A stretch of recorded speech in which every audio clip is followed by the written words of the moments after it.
नमस्कार श्रोताओं, आप सुन रहे हैं रेडियो इंद्रधनुष और ये समय है उस प्रोग्राम का जिसका नाम है एक कहानी कुछ नगमे। आज इस प्रोग्राम में जिस कहानी को लेकर, जिस गीतों भरी कहानी को लेकर हम आपके सामने उपस्थित हुए हैं, उसे लिखा है ख्वाजा अहमद अब्बास साहब ने। ख्वाजा अहमद अब्बास साहब का जन्म 1914 में पानीपत हरियाणा में हुआ था।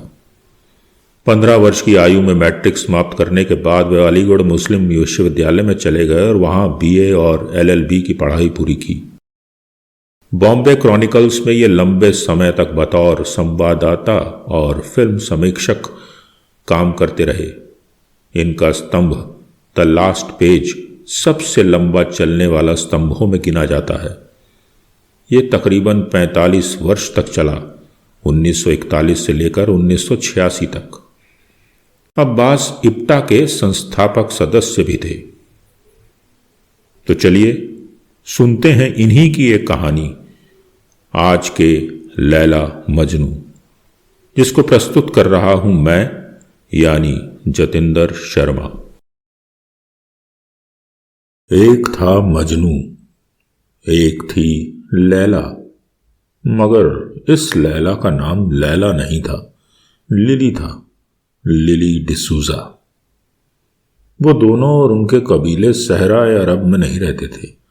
माहिम और बांद्रा के बीच में सड़क के नीचे और खारी पानी के खाड़ी के नीचे जो झोंपड़ियों की बस्ती है, वहां रहते थे। मगर सहरा या अरब की तरह इस बस्ती में भी पानी की कमी थी। 150 झोंपड़ियों में जो 700 मर्द, औरतें और बच्चे रहते थे, इन सब के लिए मीठे पानी का सिर्फ एक नल था और इस नल में सिर्फ 2 घंटे सुबह और 2 घंटे शाम को पानी आता था। एक कनस्तर या एक घड़ा पानी लेने के लिए कई घंटे पहले से लाइन लगानी पड़ती थी। एक रात को मोहन झोंपड़ी में अपने बाप की खटिया के नीचे सो रहा था कि उसकी मां ने उसे झिंझोड़ कर उठाया। मोहन, ए मोहन, जा नल पर अपनी गागर लाइन में रख के आ, नहीं तो पानी नहीं मिलेगा। मोहन की उम्र उस वक्त मुश्किल से 9 बरस की होगी और 9 बरस के बच्चे को जो दिन भर कीचड़ मिट्टी में दौड़ता भागता रहता हो, बड़ी पक्की नींद आती है। आधी रात को उसे उठाना आसान नहीं है। अरे ओ मोहन, उठता है या नहीं? मां ने एक बार फिर उसे झंझोड़ा। सोने दो ना मां, अभी तो आधी रात हुई है, नल में पानी तो सुबह 8 बजे आएगा। अच्छा तो सोता रहे, अभी तेरा बाबा आता है तो वो उठाएगा तुझे। बाबा का नाम सुनते ही मोहन हड़बड़ा कर उठ बैठा। दुनिया में वो किसी से डरता था तो अपने बाप से, और खासकर रात को जब वो दारू पीकर घर लौटता था। अच्छा मां, मैं जाता हूं। आंख मलता हुआ वो उठा, अंधेरे में टटोल कर गागर उठाई और झोंपड़ी से बाहर निकल गया। सारी बस्ती अंधेरे में सोई हुई थी, मगर सड़क की पीली रोशनी नल के पास जमीन पर रखे हुए कनस्तरों, गागरों और घड़ों पर पड़ रही थी। मोहन ने सोचा, सचमुच मुझे बड़ी देर हो गई। यहां तो सब पहले ही अपने अपने बर्तनों की लाइन लगाए हैं। इस तरह तो नल में पानी 8 बजे आया तो अपना नंबर आते आते 10 बज जाएंगे, और उस वक्त तक पानी आना बंद हो गया तो। मोहन ने इधर उधर देखा, कोई नहीं था। सिर्फ नल से लेकर बस्ती के पीछे कोने बल्कि सड़क तक पानी के बर्तनों की लाइन लगी हुई थी। पहले एक चमकती हुई गागर, फिर एक लाल मिट्टी का घड़ा, फिर एक पुराना जंग लगा कनस्तर, फिर एक डालडा का खाली टीन, फिर एक सुराही, एक बाल्टी, एक कनस्तर, एक घड़ा, 2 गागरें, 3 टीन के डिब्बे, 2 बाल्टियां, एक गागर, वगैरह वगैरह। मोहन ने एक बार फिर इधर उधर देखकर सोचा, किसी का बर्तन हटाकर अपनी गागर आगे रख दूं, मगर फिर उसे ख्याल आया कि बस्ती के कानून के मुताबिक ऐसा नहीं किया जा सकता। सब एक दूसरे पर भरोसा करते हैं, तभी तो लाइन में अपना बर्तन रखकर चैन से सो जाते हैं। नहीं तो हर रात किसी को रात भर पहरा देना पड़े। पानी के लिए लाइन तोड़ने पर तो मारपीट क्या, खून खराबे हो जाते हैं। सो अपनी गागर को सबसे पीछे लाइन में ही रखना चाहिए।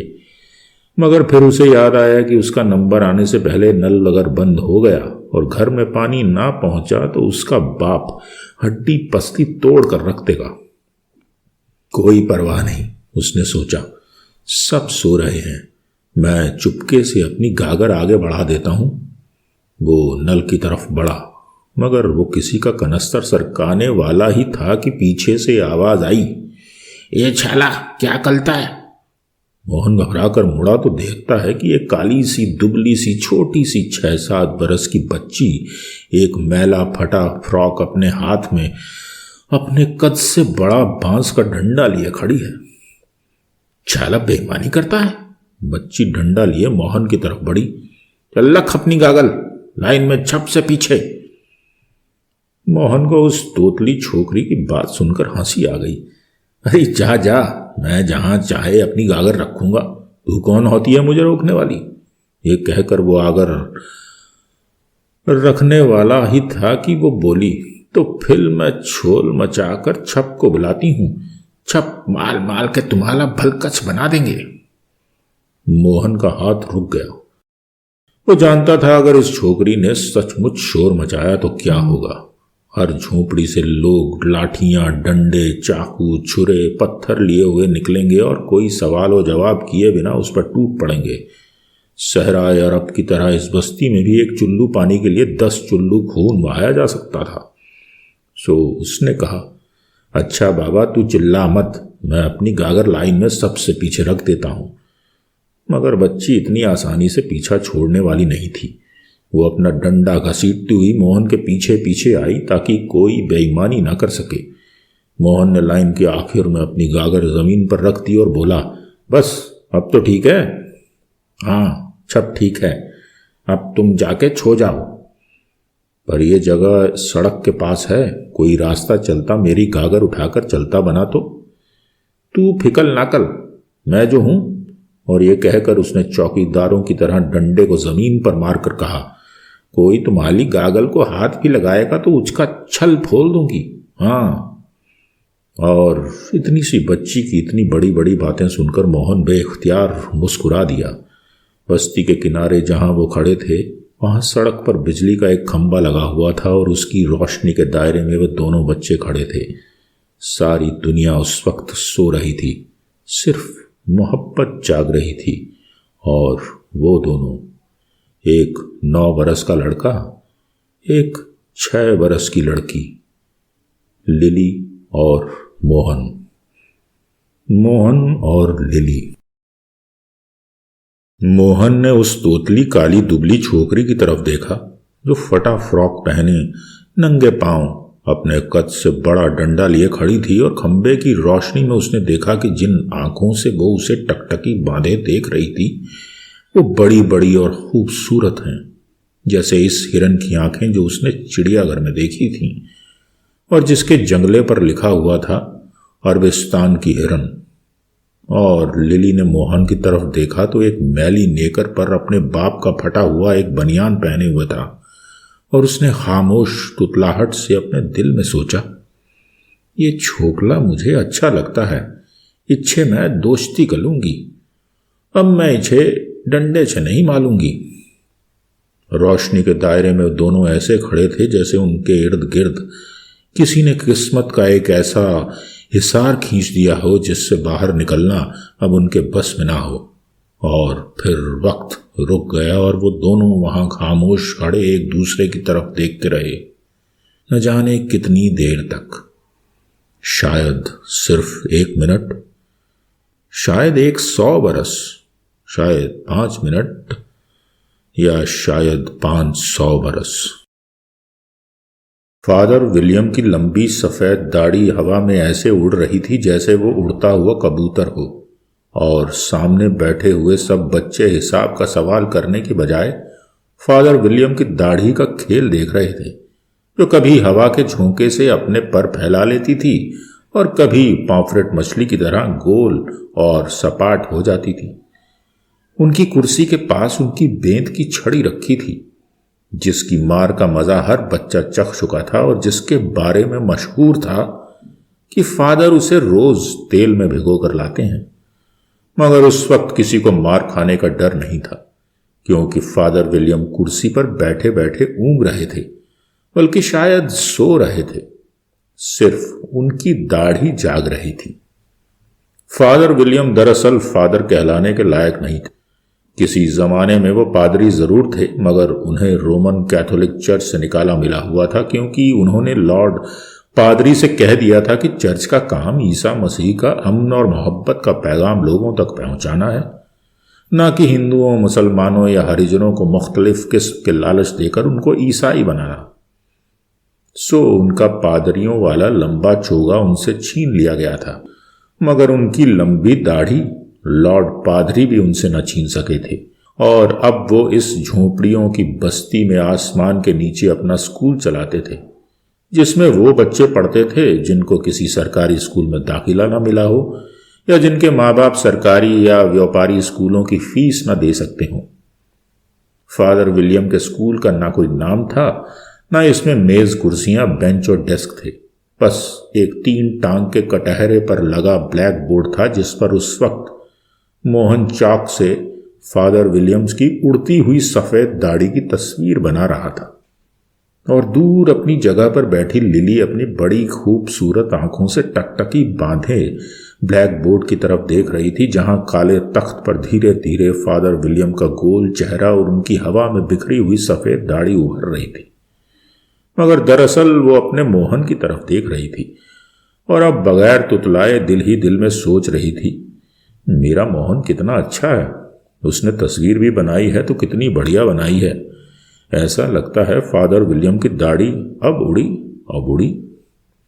अभी मोहन ने तस्वीर पूरी नहीं की थी कि फादर विलियम जाग पड़े, और सब बच्चे जो अब तक शोर मचा रहे थे या आपस में धोल धप्पा कर रहे थे, एकदम सीधे होकर बैठ गए और जोर जोर से CAT कैट, कैट माने बिल्ली, करने लगे। मगर मोहन का मुंह अभी तक ब्लैक बोर्ड की तरफ था।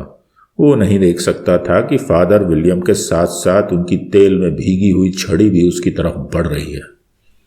मोहन! लिली अब 7.5 बरस की हो चुकी थी और उसने तुतलाना बंद कर दिया था, मगर मोहन को मार पड़ेगी, इस डर से वो हकलाती हुई चिल्लाई, मोहन! फादर! मोहन घबरा कर मुड़ा और साथ ही उसकी कमर पर छड़ी की मार पड़ी। ये देखकर सब बच्चे खिलखिलाकर हंस पड़े, सब सिवाय एक लिली के। उसका चेहरा एकदम पीला पड़ गया था और वो धीरे धीरे फादर विलियम की तरफ बढ़ रही थी। हाथ बाहर निकालो मोहन, फादर विलियम ने डांट कर कहा। और जब डर के मारे मोहन हिचकिचाया तो उन्होंने एक अजीब अंदाज से, जिसमें हुक्म था और इल्तिजा भी, कहा, हाथ निकालो यू फूल, हाथ बाहर निकालो, और कहीं मार पड़ी तो किसी हड्डी पर चोट आ जाएगी। सो मोहन ने हाथ आगे बढ़ा दिया। फादर विलियम की छड़ी हवा में उठी और सड़ाप से मोहन के हाथ पर पड़ी। मोहन नहीं चाहता था कि लिली के सामने वो किसी कमजोरी या बोधेपन का इजहार करे। छड़ी का निशान उसके हाथ पर पड़ गया। उसको ऐसा महसूस हुआ जैसे हथेली पर किसी जहरीले सांप ने डस लिया हो, मगर उसने दांत कचकचा लिए और उसके मुंह से सिर्फ उफ न निकली। मगर चलते चलते लिली चिल्ला पड़ी, जैसे मार उसको पड़ी हो। 1 2 3 4। फादर की छड़ी 4 बार हवा में उठी और 4 बार मोहन के हाथ पर पड़ी, और हर बार मोहन अपने दर्द को पी गया और हर बार लिली बेअख्तियार चिल्ला पड़ी। That will do, फादर ने छड़ी वापस मेज पर रखते हुए मोहन से कहा, और फिर अपनी लंबी सफेद दाढ़ी पर प्यार से हाथ फेरते हुए, अब कभी कोई मेरी दाढ़ी की तस्वीर बनाए तो याद रखे कि मेरी दाढ़ी इतनी छोटी नहीं है जैसे मोहन ने बनाई है, पूरे 13.5 इंच लंबी है। ये सुनकर सब बच्चे हंस पड़े। फादर विलियम भी हंस पड़े। मोहन हंसकर जल्दी जल्दी ब्लैक बोर्ड कपड़े से साफ करने लगा। तब फादर विलियम ने लिली को देखा, जो आंख फाड़े फादर को देख रही थी। वेल लिली, तुमको क्या चाहिए? फादर ने नरमी से पूछा। Father, yes my child. Lily ने कोई जवाब न दिया। सीधी ब्लैक बोर्ड के पास गई और मोहन से चाक छीनकर खुद उसी जगह फादर विलियम की तस्वीर बनाने लगी। सब हैरत से देखते रहे कि लिली को दफवतन न जाने क्या हो गया है। लिली की बनाई हुई तस्वीर न सिर्फ अच्छी नहीं थी बल्कि किसी तरह से फादर विलियम की तस्वीर नहीं लगती थी। न फादर विलियम इतने मोटे थे, न तो इतने लंबे थे, न उनके गले में इतना बड़ा क्रॉस लटकता रहता था, न उनकी आंखें इतनी बड़ी और ऐसी भयानक थीं जैसी लिली ने अपने तस्वीर में बनाई थी। मगर दाढ़ी को लिली ने बड़ी एहतियात से बनाया और तस्वीर खत्म करते हुए फादर विलियम की तरफ मुड़कर बोली, अब आप फिटरोल लेकर अपनी दाढ़ी को नाप लीजिए। इस पर सारी क्लास खिलखिलाकर हंस पड़ी और बावजूद फादर विलियम्स के अपनी बेंत मेज को धड़धड़ाने के बच्चे हंसते ही रहे।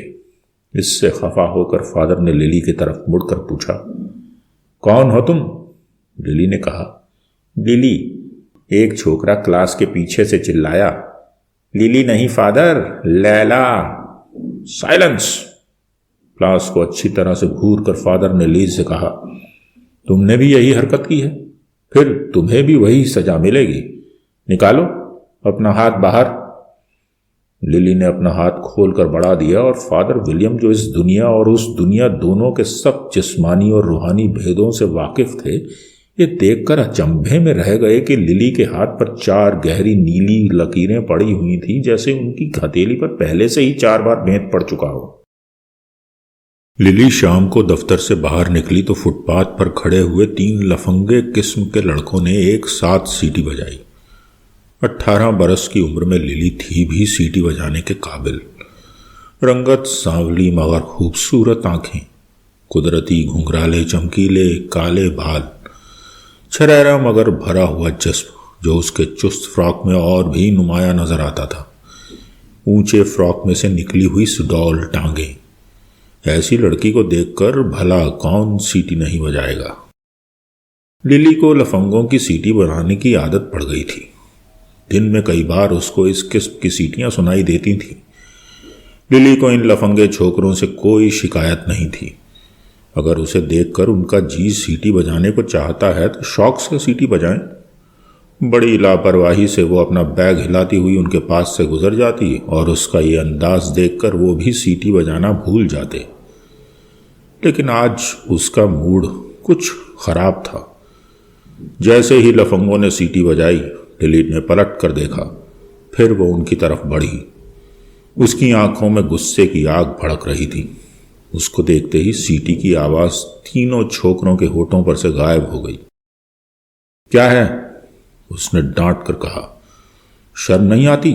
लोफर कहीं के, बुलाऊं पुलिस को? और पुलिस का नाम सुनते ही तीनों तंग मोहरी की पतलूनें और नुकीले जूतों की 3 जोड़े वहां से भागते हुए नजर आए। स्वाइन! उन्हें भागते देखकर लिली चिल्लाई, सुअर कहीं के। फिर वो बस स्टैंड की तरफ चल पड़ी। आज उसका मूड इतना खराब था कि फुटपाथ के पत्थरों पर उसकी ऊंची एड़ी की सैंडल की आवाज में भी गुस्सा भरा हुआ लगता था। स्वाइन! सुअर कहीं का! चलते चलते दांत भींच कर उसने इतनी जोर से कहा कि आगे चलने वाले एक अधेड़ उम्र के शरीफ आदमी ने घबरा कर पीछे देखा। मगर ये गाली उसने उस बेचारे को नहीं दी थी, ना ही ये गाली उसने उन लफंगों को दी थी जिनकी लोफराना हरकत को वो अब तक भुला चुकी थी। उस वक्त उसको गुस्सा आ रहा था अपने दफ्तर के मैनेजर पर, जो मोटा था और गंजा भी, मगर अपने गंज को छिपाने के लिए कनपटी के लंबे बालों को गंजी खोपड़ी के ऊपर चिपकाए रखता था और जिसकी रंगत मेंढक के पेट की तरह पीली थी और जिसके मोटे मोटे गद्देदार हाथ हमेशा हवस के पसीने से भीगे रहते थे और जो दफ्तर में काम करने वाली हर लड़की से फ्लर्ट करना अपना पैदाइशी हक समझता था। लिली को उस दफ्तर में काम करते हुए सिर्फ 2 महीने हुए थे, मगर इतने अरसे ही में उसने मैनेजर की बदनीयती को भांप लिया था और इसलिए जो जहां तक मुमकिन होता उसके करीब जाने से कतराती थी। मगर उस दिन मैनेजर ने अपनी स्पेशल स्टेनोग्राफर को छुट्टी दे दी थी और लिली को उसकी जगह काम करना पड़ा था। 3 घंटे तक लिली ने शॉर्ट हैंड की किताब पर मैनेजर के डिक्टेट कराए हुए खतों के ड्राफ्ट लिखे थे। हर खत शुरू होता था डियर सर या माय डियर, और हर बार जब उसके मुंह से डियर का लफ्ज निकलता था तो एक खास अंदाज से लिली की तरफ देखता था, इसका सिर्फ एक ही मतलब हो सकता था, मगर जिसको समझने के लिए लिली तैयार न थी। और फिर शाम होते जब वो इन सब खतों को टाइप करके दस्तखत कराने के लिए ले गई, उस बदमाश ने लिली की आंखों में आंखें डालकर कहा था, आज रात के शो में सिनेमा देखने को चलती हो? और फिर उसने लिली का हाथ पकड़कर अपनी तरफ खींचना चाहा ताकि उसे अपने गोद में बिठा ले, और तब लिली के लिए उसके सिवा कोई रास्ता न रहा कि मैनेजर के एक झन्नाटेदार थप्पड़ रसीद करे और हाथ छुड़ाकर वहां से भाग जाए।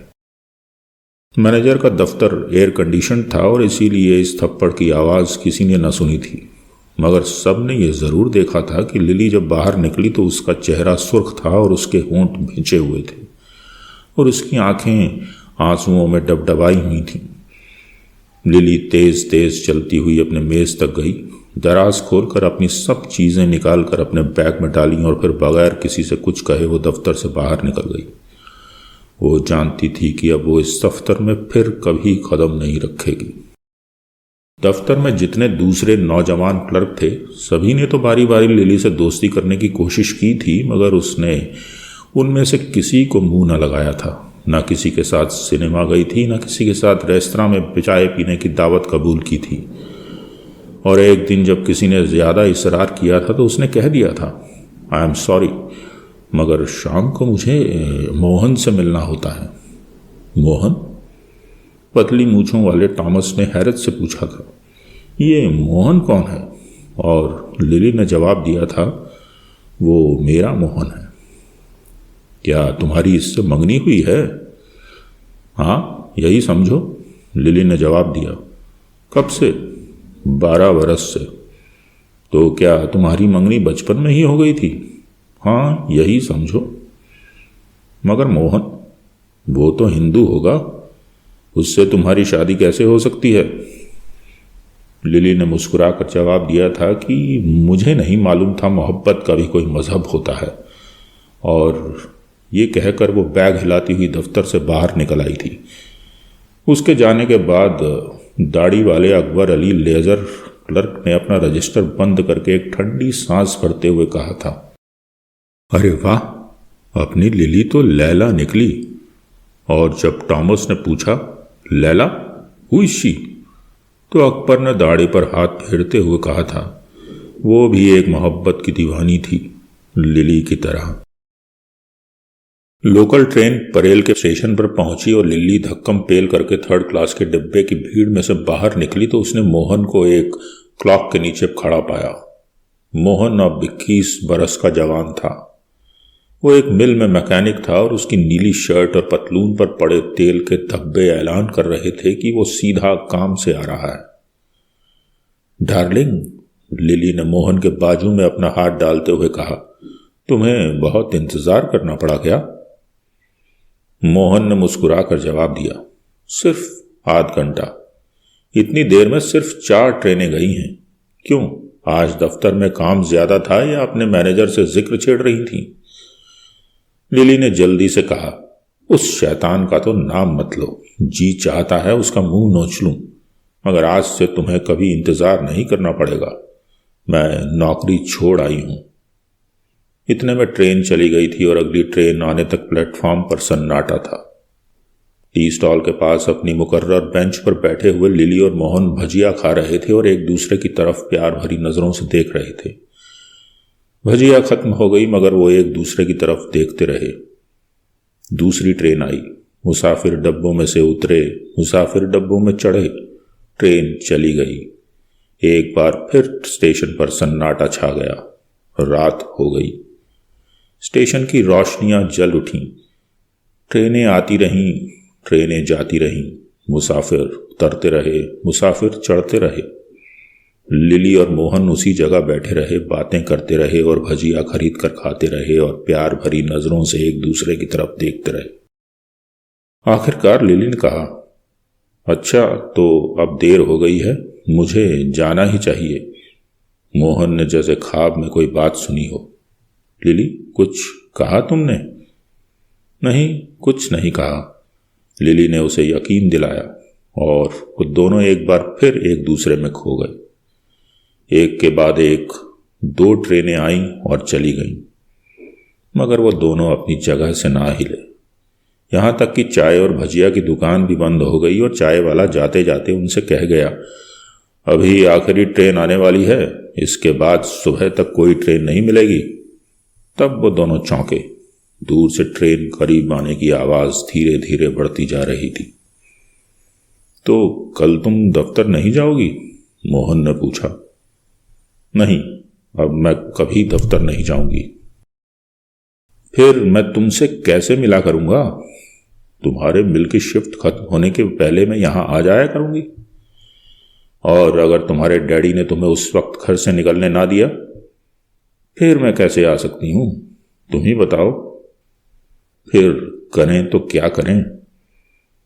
तो फिर एक ही रास्ता है, कल ही हम शादी कर लेंगे। लिली के कानों में नन्ही नन्ही घंटियां बजने लगी और इतने में ट्रेन आ गई और जो लिली ने धीरे से कहा वो रेल की धड़धड़ाहट में खो गया। मोहन ने लिली का बाजू पकड़ा। आओ तुम्हें घर पहुंचाऊं। और वो दोनों सामने वाले डिब्बे में सवार हो गए। बांद्रा की सड़कें रात के सन्नाटे में सोई हुई। सिर्फ लिली और मोहन के कदमों की आवाज थी और फुटपाथ पर सोने वालों के खर्राटे। दूर कहीं किसी घड़ियाल ने 2 बजाए। मोहन ने चलते चलते कहा, लिली, याद है माहिम वाली बस्ती में जब हम पहली बार मिले थे? उस वक्त भी रात के 2 ही बजे थे। बिल्कुल याद है। तुम चोरी से अपनी गागर लाइन में आगे रख रहे थे और तुम डंडा हाथ में लिए पहरा दे रही थी और तुतला तुतला कर कह रही थी, माल माल के भल कुछ बना दूंगी। मुझे माहिम वाली बस्ती बहुत याद आती है। वहां हम कितने खुश थे। मगर अब तो तुम बहुत अच्छी फ्लैट में रहती हो। हाँ, ये घर तो अच्छा है, मगर तुम जो नहीं हो वहां। माहिम की बस्ती में तो हम दिन भर साथ खेलते थे। याद है जब मैंने ब्लैक बोर्ड पर फादर विलियम की तस्वीर बनाई थी? रास्ते की रोशनी में लिली ने अपनी हथेली को देखा, जहां हल्की नीली नीली 2 लकीरें पड़ी हुई थीं, और उसने कहा, याद है। और फिर लिली का घर आ गया। दूसरी मंजिल पर जिस फ्लैट में वो अपने माँ बाप के साथ रहती थी, वहां एक खिड़की में रोशनी हो रही थी। मोहन ने कहा, लगता है तुम्हारे डैडी मम्मी जाग रहे हैं, तुम्हें कुछ कहेंगे तो नहीं? लिली ने जवाब दिया, फिक्र न करो, वो मेरा कमरा है और इसकी लैच की मेरे पास रहती है। अच्छा, गुड नाइट। मैं कल ही डैडी से बात करके शाम को तुम्हें मिलूंगी। तो फिर 4 बजे परेल स्टेशन पर। लिली अंधेरे जीने पर रास्ता टटोलती हुई ऊपर चढ़ गई और जब तक उसके कदमों की आवाज आती रही, मोहन वहीं सड़क पर खड़ा रहा। लिली लैच की से दरवाजा खोलकर अपने कमरे में दाखिल हुई तो सबसे पहले सड़क वाली खिड़की खोली। उसने सोचा, कितना अच्छा है मेरा मोहन, मेरी फिक्र में अब तक सड़क पर खड़ा है। फिर उसने हाथ के खामोश इशारे से मोहन को बाय बाय कहा और जब मुतमईन होकर मोहन भी हाथ हिलाकर चल पड़ा, तभी वो खिड़की से हटी। वो मुड़ी ही थी कि लिली के मुंह से एक हल्की सी चीख निकल गई। ड्रेसिंग गाउन पहने उसका बाप दरवाजे पर खड़ा था। परेल स्टेशन पर लोकल ट्रेनें आ रही थीं, ट्रेनें जा रही थीं। फास्ट ट्रेनें धड़ धड़ करती हुई प्लेटफॉर्म को हिलाती हुई गुजर रही थीं। एक बेंच पर लिली और मोहन बैठे थे और उनके दरमियान में कागज की भजिया रखी थी, मगर आज दोनों में से एक का हाथ भी इस चटपटी मसालेदार भजिया की तरफ ना उठ रहा था। सो तुम्हारे डैडी ने इनकार कर दिया? मोहन ने खामोशी को तोड़ते हुए ठंडी सांस लेकर कहा। इनकार ही नहीं किया मोहन, बहुत कुछ कहा। शराब पिए हुए थे, 100 गालियां भी दी मुझे, तुम्हें भी बहुत बुरा भला कहा। क्या कहा? मालूम तो हो उनको मुझ में क्या बुराई नजर आती है। लिली ने एकदम जवाब न दिया, जैसे बोलते हुए हिचकिचा रही हो। इतने में एक ट्रेन आकर ठहर गई। सारे डिब्बे खचाखच भरे हुए थे। मुसाफिर उतरे, मुसाफिर चढ़े, सब डिब्बे जूं के तूं भरे रहे। गाड़ी फिर चल दी। उतरने वाले मुसाफिर सीढ़ियां चढ़ते हुए पुल पर हो लिए। प्लेटफॉर्म फिर सुनसान हो गया। अब लिली ने धीरे से कहा, डैडी कहते हैं तुम हिंदू हो और बोलते हैं मैं मर जाऊंगा पर अपनी बेटी की शादी एक हिंदू के साथ ना होने दूंगा। तुम्हारे डैडी क्रिश्चियन हैं? हाँ। चर्च जाते हैं? पहले पहले कभी कभार संडे को चले जाते थे। अब तो उन्हें शराब पीने से फुर्सत ही कब मिलती है जो चर्च जाने की सोचें। और जब फुर्सत मिलती है तो क्या करते हैं? तुम तो जानते ही हो मोहन, मैं तुम्हें बता चुकी हूं। लिली ने आवाज को धीमी करते हुए इधर उधर देखकर जवाब दिया, डैडी दारू का धंधा करते हैं। इतने में दूसरी तरफ की ट्रेन आ गई। ये इतनी भरी हुई नहीं थी। 3rd क्लास के डिब्बों से 15-20 मुसाफिर उतरे, 1st क्लास से एक भी नहीं उतरा। ट्रेन चल दी। प्लेटफॉर्म फिर सुनसान हो गया। और क्या कहते हैं तुम्हारे डैडी? मोहन ने एक एक लफ्ज को चबा कर कहा। क्या करोगे सुनकर मोहन? तुम्हारे बारे में बुरी बुरी बातें जो वो कहते हैं उनको दोहराना मुझे अच्छा थोड़ी लगता है। फिर भी मैं जानना चाहता हूं वो क्या कहते हैं, क्या सोचते हैं मेरे बारे में। मेरे हिंदू होने के अलावा और भी कोई ऐतराज है उनको? है, लिली ने जवाब दिया। क्या? वो कहते हैं तुम एक लेबर हो, मिल में मजदूर हो। तुम्हारे कपड़ों से पसीने और तेल की धब्बों की बू आती है उन्हें। तो वो दिन भूल गए हैं जब हम और वो दोनों घराने माहिम वाली बस्ती की झोंपड़ियों में रहते थे? अब वो उस बस्ती की बात सुनना नहीं चाहते मोहन, वो उन झोंपड़ियों को भूल जाना चाहते हैं। वो मेरे बाप हैं, मैं उनसे बहस नहीं कर सकती। तुम बताओ तुम्हारे बाबा ने क्या कहा? वो तो हमें आशीर्वाद देंगे ना। मोहन जवाब सोच ही रहा था कि एक तीसरी ट्रेन आ गई। ये पहली ट्रेन से भी ज्यादा खचाखच भरी हुई थी। जो अंदर थे वो बाहर निकलने की कोशिश कर रहे थे और जो बाहर थे वो अंदर घुसने के लिए जोर लगा रहे थे। नतीजा ये हुआ कि कई मिनट ट्रेन को ठहरना पड़ा। फिर भी जब ट्रेन चली तो कई मुसाफिर जो उतरना चाहते थे वे अंदर ही रह गए और कई जो उसमें चढ़ना चाहते थे वो प्लेटफॉर्म पर खड़े रह गए। उनमें से एक अधेड़ उम्र का आदमी जो मैला पजामा और धुली हुई कमीज पहने हुए था उस बेंच पर आकर बैठ गया जहां मोहन और लिली बैठे हुए थे। वो बेंच के दूसरे किनारे पर बैठा हुआ था, मगर मुंह फाड़े उन दोनों को इतने ताज्जुब और गौर से देख रहा था जैसे अजीब जानवरों का जोड़ा उसने इससे पहले कभी न देखा हो। मोहन ने इस आदमी की तरफ कनखियां करते हुए धीरे से कहा, ये ना जाने कौन है जो हमें यूं घूर घूर कर देख रहा है। बाबा का जानने वाला ना हो।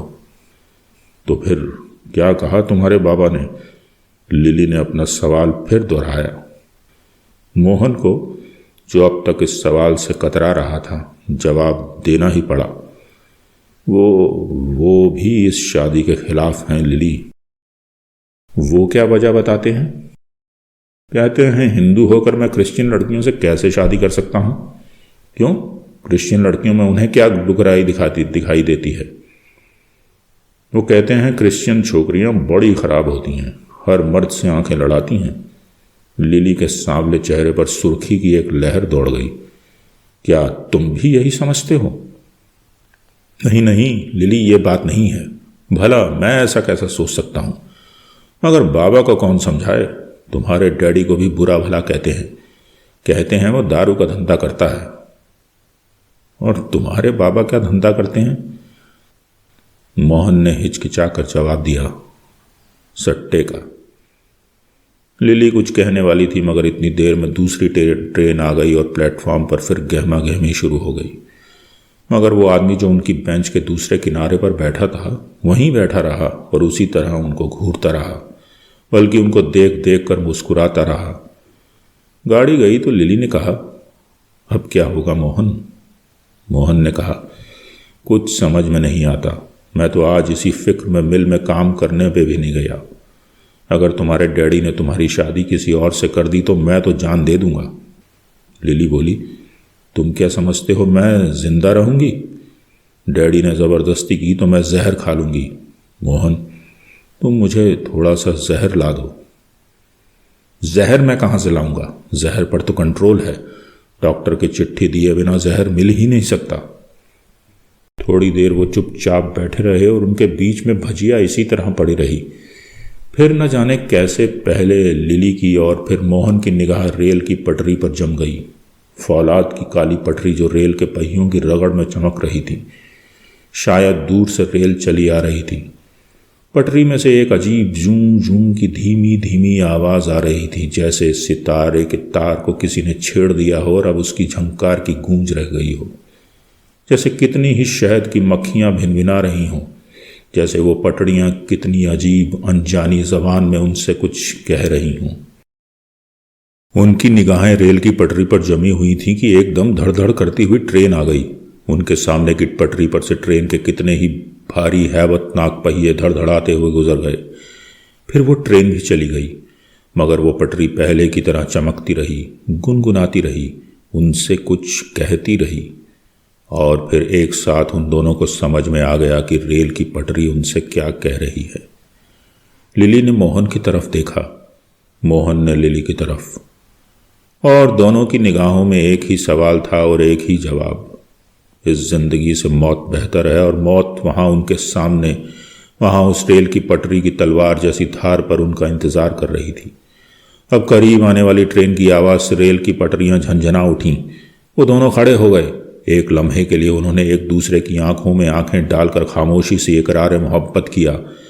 फिर लिली का नर्म हाथ मोहन के सख्त खुरदुरे और मर्दाना हाथ में आ गया। अब ट्रेन उनकी तरफ धड़धड़ाती हुई आ रही थी। एक लम्हा और फिर वो दोनों रेल की पटरी पर कूद जाएंगे। इस ट्रेन के भारी पहिए उनकी मुश्किल आसान कर देंगे। मौत की गोद में उनको हमेशा के लिए एक दूसरे के साथ सुला देंगे। उनकी मोहब्बत को अमर कर देंगे।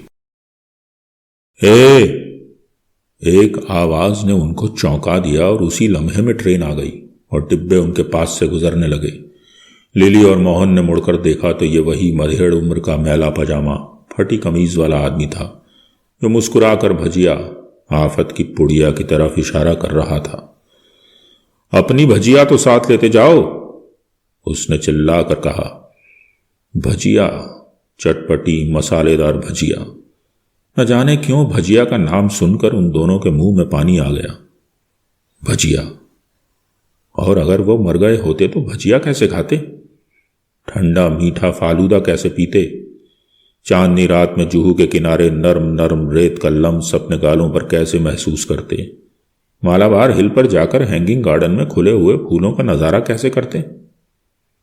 वो भजिया नहीं थी, वो जिंदगी थी, जो अपनी तमाम रंगीनियों के साथ चटपटे मसाले की खुशबू के साथ उनको वापस बुला रही थी। उतरने वाले मुसाफिर चढ़ने वाले मुसाफिरों में दस्तों गरीबा थे। कान पड़ी आवाज नहीं सुनाई देती थी। मोहन ने लिली के कान में चिल्लाकर कहा, चलो सिविल मैरिज कर लेते हैं। तो लिली ने मोहन के कान में चिल्लाकर कहा, हाँ हाँ मंजूर है, चलो। तो चलो चर्च गेट चलें। और ये कहकर लिली ने मोहन का हाथ पकड़ा और डिब्बे में घुसने वाली भीड़ पर पिल पड़ी। किसी न किसी तरह वो भीड़ के रेले के साथ अंदर घुस ही गए। ट्रेन चली गई, मगर वो आदमी बेंच पर उसी जगह बैठा रहा। वो भजिया उसी तरह पड़ी रही। फिर वो आदमी आहिस्ता से अपनी जगह से उठा और भजिया, आफत की पुड़िया उठाकर खाने लगा। तब चाय वाले ने अपनी दुकान से आवाज दी, क्यों चले गए वो दोनों? हाँ चले गए, रोज मुझसे भजिया लेकर खाते हैं, चाय वाले ने कहा। मगर अब वो तुम्हारी भजिया खाने नहीं आएंगे। अब वो अपने लिए खुद चटपटी मसालेदार भजिया बनाया करेंगे। क्या तुम उनको जानते हो? कौन हैं ये दोनों? और वो जो खटाई की चटनी में डुबो डुबो कर और मजा ले लेकर भजिया खा रहा था, बोला, लैला मजनू। श्रोताओं, अभी आप सुन रहे थे प्रोग्राम एक कहानी कुछ नगमे, जिसे प्रस्तुत किया जतिंदर शर्मा ने। आपको ये प्रोग्राम कैसा लगा हमें ज़रूर लिख कर भेजिएगा। हमारा व्हाट्सएप नंबर है 9518493915 और हमारा ईमेल एड्रेस है radioindradhanush@gmail.com। हमें आपके संदेश और फीडबैक का इंतज़ार रहेगा। अगले वीकेंड पर हम फिर लौटेंगे ऐसे ही विशेष प्रोग्राम लेकर तब तक सुनते रहिए रेडियो इंद्रधनुष, सदाबहार गीतों का सतरंगी पिटारा।